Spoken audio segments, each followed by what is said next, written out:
I did a self-exam, like they say in the shower one day, and said, oh, here's a lump. And I really didn't take it seriously. It was in 2003, and I found a lump about here.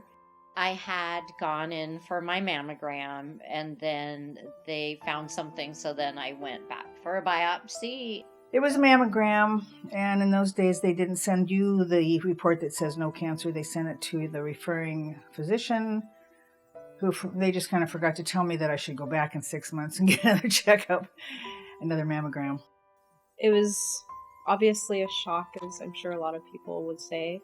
So the biopsy was then sent to my then family practitioner, who called me in, and it was a real jolt. Well, there's no way to avoid it, Judy. You have cancer. Whoa. I had breast cancer. I had breast cancer. It was DCIS, fortunately only stage 2. And I can remember that moment really well. It was a really frightening experience. You might as well drop a ton of bricks on top of me. I really held out hope that it was not cancer. As we all know, only your hairdresser knows. And it was from my hairdresser. And so when I told her about my newly discovered breast cancer, she said, well, you know about Breast GYN Health Project. So she insisted from that moment I come down here and talk to y'all. This project is really unique in that all the services it offers are free. I work as what's called a warm liner. I have a group of clients that I call and check in with. They're really great there at radiation oncology, aren't they? Yeah. And just being able to call and say, I'm really scared, and have somebody say, yeah, okay, let's talk, or do you want to come in?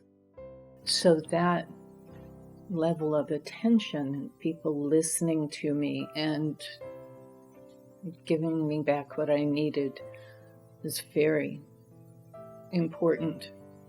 Sometimes that warm liner and staff person is the only consistent thread through a cancer patient's experience. They go from different department to different department, but our warm line volunteer follows them that whole journey.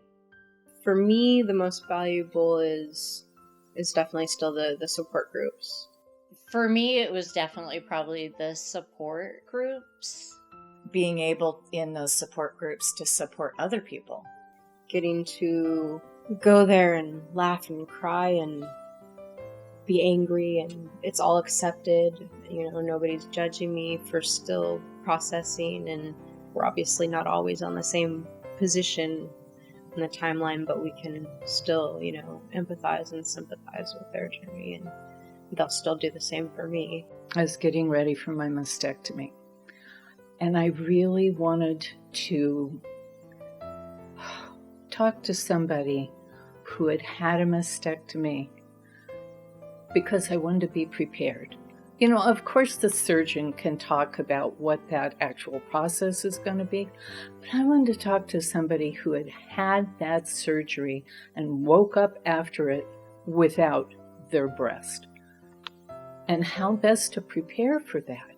It hasn't changed a lot in how many women have breast cancer nationwide since I was diagnosed, so I don't see that changing anytime soon.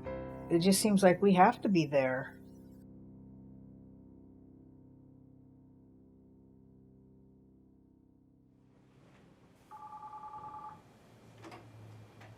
Breast GYN Health Project, may I help you?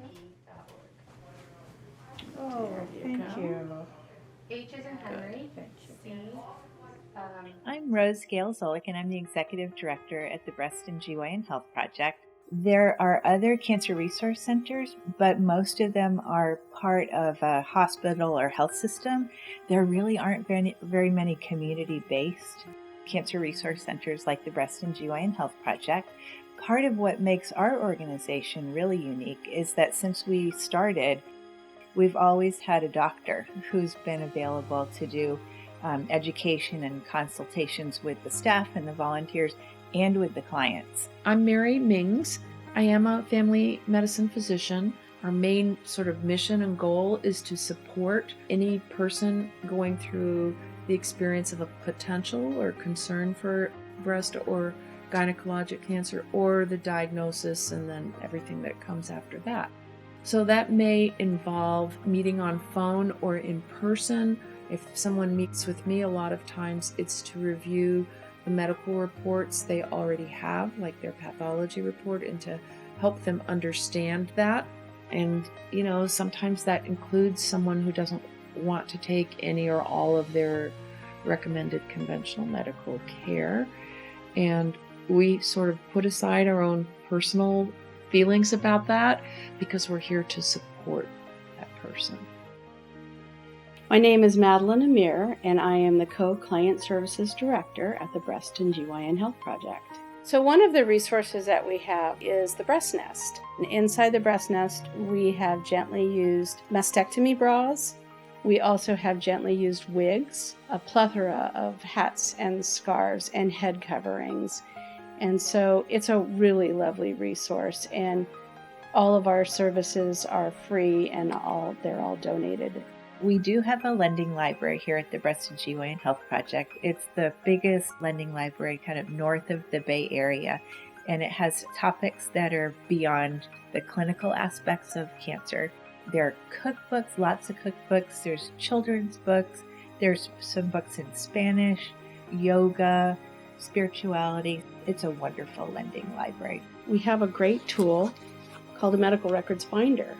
The other piece that's really important in here is a calendar, because you're going to get all this information thrown at you really quickly, and you're going to get an awful lot of medical appointments thrown at you, and you have to make sure that you're not double booking, and you have to make sure that you're getting everything organized.